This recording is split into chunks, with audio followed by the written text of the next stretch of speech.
Yeah, hi. Hey, what's up? What's going on today? I'm at home today. I'm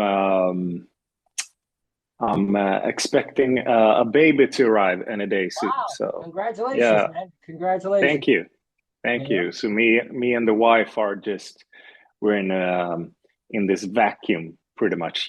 Just waiting now. Yeah. It's an experience. I got Yeah. three kids, so I know All right. what you go through, and you Yeah. know, you hope to be there for the whole process too, you know. Exactly. Yeah. So get ready. Yeah. Yeah. Yeah, It's my second child. So cool. um, I've been through it once before. Right. Yeah. John Elliot, Confess, and Crashdiet. Tell me, with Confess, did you record any material before Confess? Uh, Again, Did the you sound was did you record any material before Confess? no, no. Confess was I started a band in '08, I think, Right. Uh-huh. uh, and that was pretty much my first band. Uh, Wow. and we started out. Uh, we couldn't basically even play. Wow. It was just we wanted to play, and we kind of learned to play together, and learning to write songs, basically. So that's been my only band actually until Crash. Right. Now, Confess started what in 2008? Yeah, I mean, I started a band back then, but it was with a couple of other dudes, and then Right. I kind of replaced the lineup. So I'd say in like late '09 or something. Then Right. we were starting to be the band that we are today.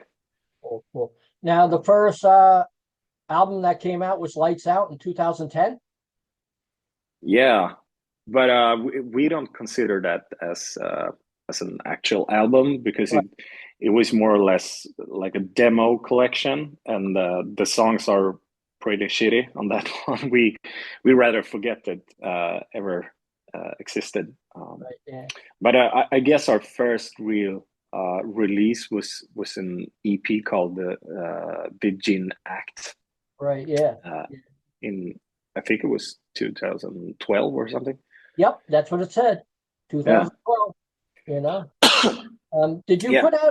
put out any like demo cassettes or anything like that early? No? Never cassettes, but we did.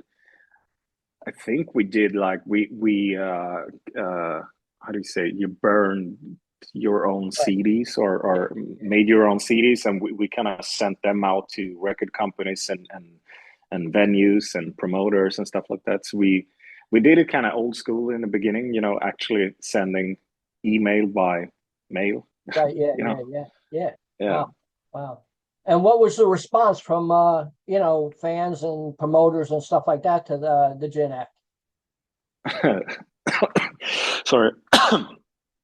I don't think we got any response uh, from anybody back then. Wow. It was a hard time. I mean, I think we kind of went against the stream a little bit. We just wanted to play live in the beginning, and so we did basically. We started to play live outside Sweden very early. Uh, I don't think we even had released the GNAC before we went our first mini tour in Europe. Wow. Wow. And then after that, Jail came out in 2014. Yeah, correct. And that was our first. When that album came, it opened a lot of doors for us, and then that was when we actually started to realize that if we keep on playing live, this is maybe it goes somewhere. Right.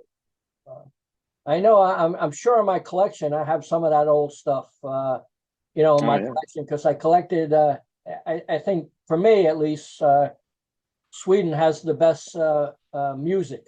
Um, Oh really? yeah, I really do because like you had you guys, you had Crazy Licks, you had Crash Diet, you had all the stuff I like, you know, and me being near New York, Mm. you know, the scene was much different, you know. So you know, I always look to Sweden for new acts to check out. Yeah, it's been pretty solid, at least on the heavy metal part of it in Sweden. But it comes and goes in different ways. And you know, when we started out, I think the scene was a little bit bigger. There was a lot of like hard rock bands and glam metal bands and stuff like that going around, especially in Stockholm. Right, And then a couple of years later, it kind of didn't die out, but you notice like a shift in a lot of like new metal bands came up. right, Like this hardcore metalcore thing was very popular. So a lot of bands dropped off during the year, and I think like the bands who are actually still here are the really good ones. You know, yeah, yeah, as you said, like Crazy Licks and Hardcore Superstar and etc. yeah. I even like Toxic Rose. So Yeah, you know, like all these bands are my favorites. You know, yeah. nothing in the States really. Basically, it's basically all the same and kind of washed out. You Mm. know. So tell me a little bit about Exit Light that came out in 2015. 3 tracks. Yeah. Wow, it was a long time ago. Anybody even mentioned that song? I was basically like a single. Really, Uh-huh. I think our the record company that we had during that time that released our first album, Jail, they wanted to. I think they wanted to, you know, just put out some music in between our first album and the second one. Right. So it was kind of written for only that purpose. That's why it never ended up on any album. Right. It was just it was 2 songs actually. Uh-huh. But I remember we just booked the studio for a week and recorded it. Right. Yeah. Wow. Yeah. Wow. How about the next sound, Huntress in Mm. 2017? Yeah. Tell me a little bit about that. That got a lot of exposure, it seems like. I mean, I think people who enjoyed our first album, they didn't really expected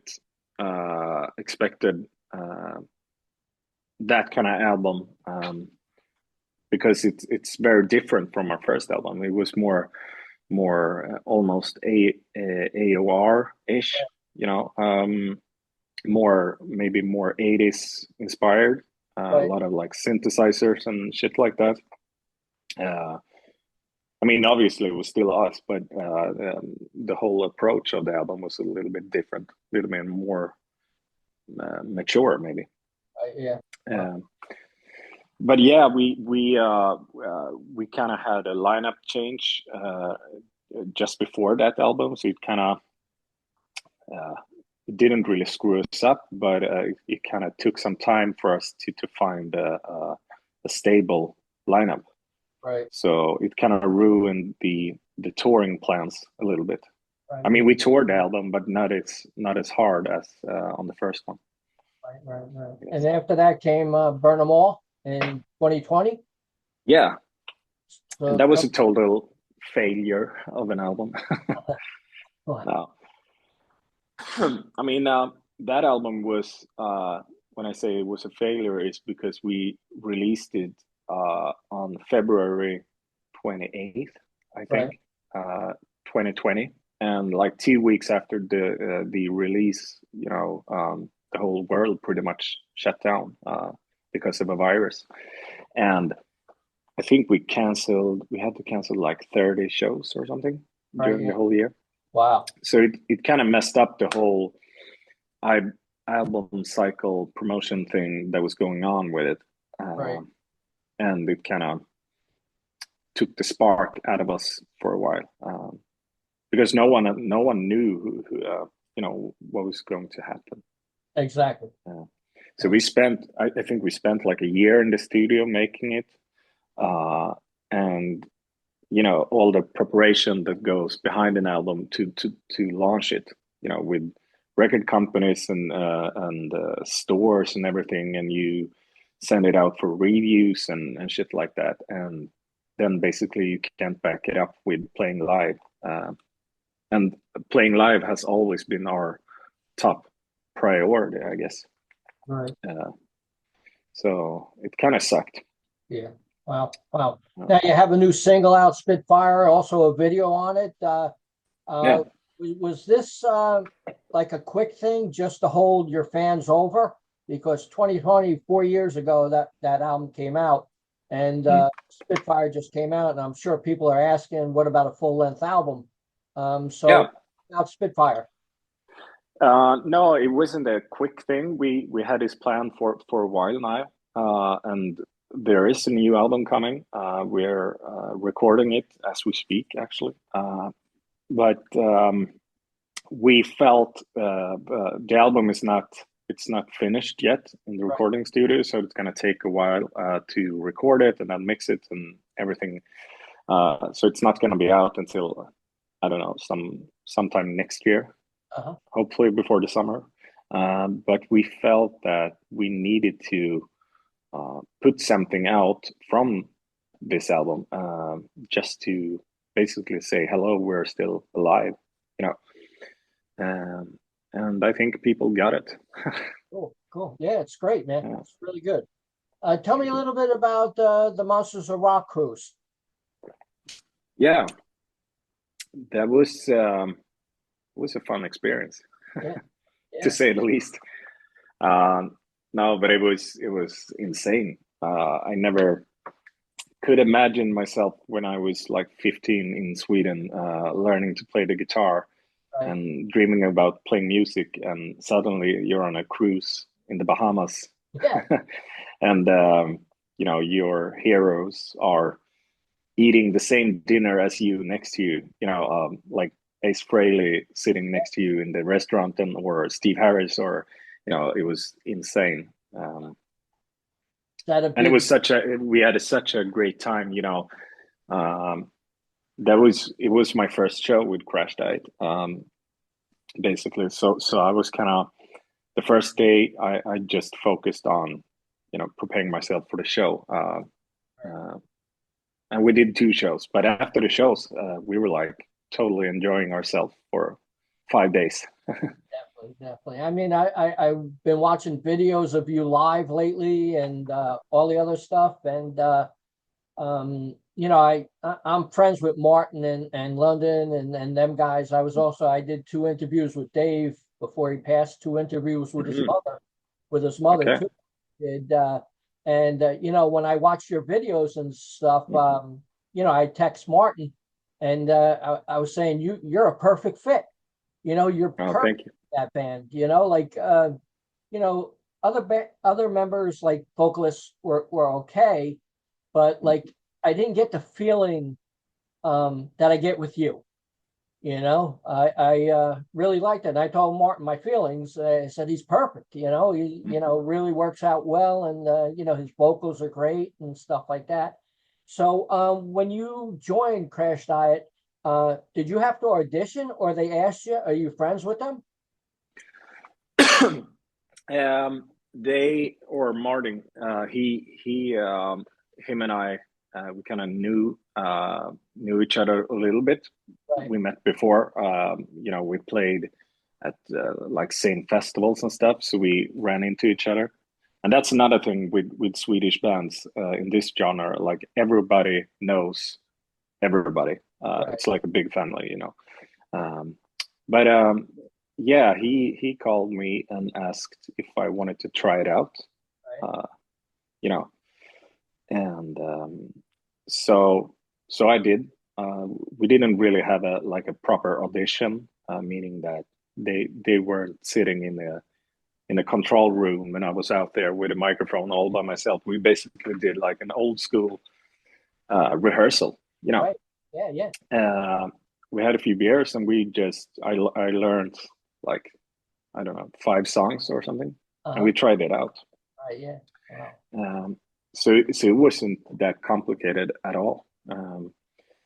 Good. and that's the only thing I can remember. It was like a year ago now that we did that. Wow. And we just kept on rehearsing.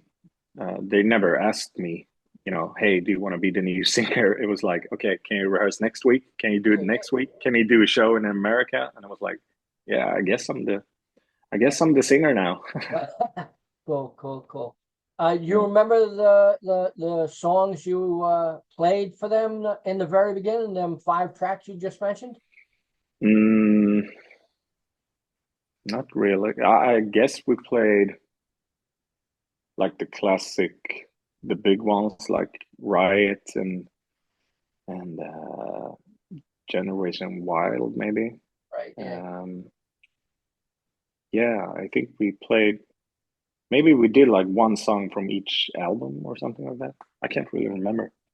Cool. But after that, I remember uh, when we started to actually rehearse for a show, Right. to put set up a proper set list. It was a lot of songs that I think I learned like 20 songs or something. Wow. That's Uh, a lot. so we can pick and choose Right, yeah. different songs and try them out and stuff like that. So it was a lot of late nights for me just get the lyrics in my head. Right, yeah. But we right now the set list. I think we play stuff from every record, Uh-huh. and we have like it's like 16 or 17 songs we do Right, yeah, yeah, yeah. on every show. Wow. Have you have any talk with the band about coming to the United States to play some shows, even though I asked Martin on a weekly basis? Yeah, we talked about it. Absolutely, and I think we're coming, but it's so hard for European bands to come to the States. It takes a lot of planning, Right. and the financial part needs to be taken care of and everything around it. But it would be awesome to come there. I would really enjoy it. Good. Yeah, because I saw them. I photographed 2 of their shows in New York City. Mm, So I had a chance at least to meet them. That was when Simon was with the band and yeah, stuff like that. So it was really cool. It was really good. yeah, So yeah. will you have any hand in writing material for the next album? With Crash or Yeah, Confess? Crash. Yeah, Okay. um, yeah, absolutely. I mean, Martin is an amazing songwriter. Right. He's been writing a lot. So we basically have um, material worth of an album now. So um, now it's just a matter of picking the best songs and record them, basically. Right. Yeah. So a new album is in the making as well with Crash, and it sounds so good. It's a little bit back to the roots, I'd Right. say. Yeah. And I myself, I was a big Crashdiet fan. When I was growing up, when I was like 15, Rest in Sleaze came out, Uh-huh. and I can remember so well when I heard that album. It was like, yeah, this is proper fucking Yeah. hard rock. Yeah. Yeah. Uh, so it feels so cool to actually sing the songs now. Yeah, yeah, definitely, Yeah, definitely. I mean, I still watch the videos and stuff like for Riot and Miracle and yeah, all the rest of them. They're amazing. It's yeah. fantastic. It's a great time of music.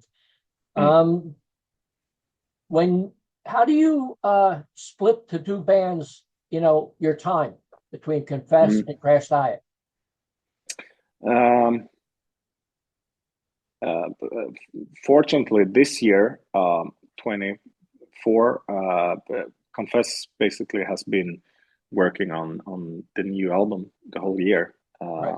We did some shows, but here and there. But Crash, I mean, I did like 20 shows or something with Right. Crash. Wow. Um, so we haven't really clashed yet, but Right. at some point something's gonna happen. Like oh, one band is booked in this country and the other one is booked Yeah. in this country. How do we make it work?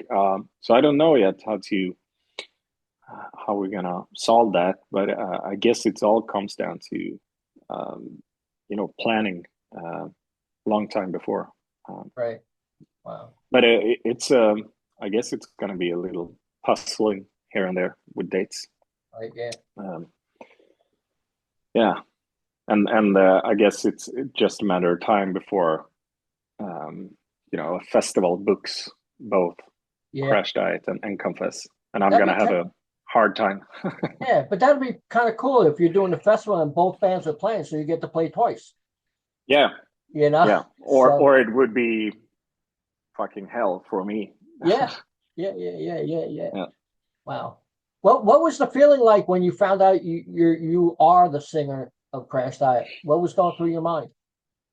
Um, I was kind of like preparing myself um, to get a lot of shit from fans. Uh-huh. First of all, Right. because I knew that Crash Diet has a lot of like hardcore, old school fans, Right. basically, and that band means so much to some people all over the world.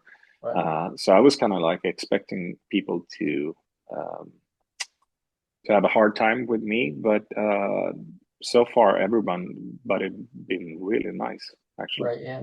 it's been going really well. Um, and I mean, if one of my favorite band get a new singer, I would be a little skeptical myself. Right. Yeah. Because especially singer, I mean, the voice, it kind of like determines the sound Right. a bit. So when a new singer comes in, it's definitely gonna change the sound of the band a little bit, Right. and it can be better or it could be worse. You know, um, but I wasn't thinking too much about it. I was like, yeah, I'm gonna do my thing, Right. and I think a good thing for people was that I'm already in a band that's kind of known in the same. Uh, we have the same type of fans as Crash Right. Yeah. Diet, Yep. so a lot of people could actually Google me and listen to some other stuff that I do, and I think that was kind of like it was good for them Right. because Yeah. it's not the same thing listen to a shitty YouTube cell phone video that's not gonna give you like an um, honest sound, I guess. Yeah. Wow. Wow. But overall, the whole transition thing went really smooth. Cool. Cool. Yeah, Any other past singers you know personally or talked to ever? yeah. The previous one, Gabriel, him and I had been friends for a long time. I knew him way before he even got into Crash. Right. So I actually called him even before when Martin called me and asked if I wanted to try. I called him and I said, "Hey, are you cool with this? Can I do this?" Uh-huh. And he was fine. He was, "Yeah, of course you should." Um, so yeah. Cool. Cool. The other guys I don't know. I met them. I met Simon a couple of times. Yeah. Cool. Cool. I see a picture on your wall in the frame. Who's that? Oh, this one? Yeah. It's Mr. Osborne. Oh yeah. Wow. Cool. Yeah, it's awesome. Wow. Yeah. That's awesome. You Yeah. know? Excellent. Cool. Cool. So what does the rest of the year look like for you? Rest of the year, as I said earlier, I'm gonna have my second child in a moment now. Uh-huh. So rest of the year is actually gonna be being a dad. Right. Yeah. Right. But yeah, we're gonna record with Confess, probably record a bit with Crash, and Crash Diet is doing our final 24 show in like 2 months in Stockholm. Right. Yeah. So we're gonna do that. But other than that, think we're done for this year. I mean, we've been playing like this fall. Crashdiet has been playing like every weekend for 6 weeks or something. Right. So every Friday, Saturday, and Sunday we've been away. Right. Yeah. Wow. And mainly festivals. So it's been very fun to do this, but you get exhausted fast when you fly everywhere. Yeah. Do you feel your dream came true in music? Yeah, absolutely. I would never imagine myself still be doing this. You know, if you asked me like 10 years ago, I probably said that you know, I'm gonna quit music Right. pretty soon, because I mean, sometimes you're really sick of it, especially all the bullshit that circles around the whole industry. You know, Right. especially nowadays with you know, social media and all the things you have to do to just get noticed. It takes a lot of time Right. from your actual craft, Right. that is music, you know, basically. So but yeah, I'm still here. It's still fun, and that's like the most important thing. It has to be fun, not every day, but in general, being in a band it's basically like being married, Right. Yeah. with 4 or 5 dudes, and if that doesn't work, you know, it's not going to be fun, especially when you have to travel all the time together and stay at hotels and stuff like that together. Right. And what's your feeling about giving out autographs? Giving autographs. Yeah. Yeah, I yeah, I have no feeling of it. I just do it. Yeah. Automatically, right? Just write them down. Yeah. Cool. What's your feeling about vinyl coming back? Love it. Love it. We released all the Confess album on vinyls. I have them on the wall over there. But I love the format. I kind of grew up. My dad was like this vinyl collector almost. He had Right. Yeah. like thousands and thousands back home, and he kind of learned me pretty early to how to handle it, basically. Right. Yeah. Like Yeah. take care of the record and how to put on the needle and everything. And that became like this ritual thing for me, and I still enjoy it so much.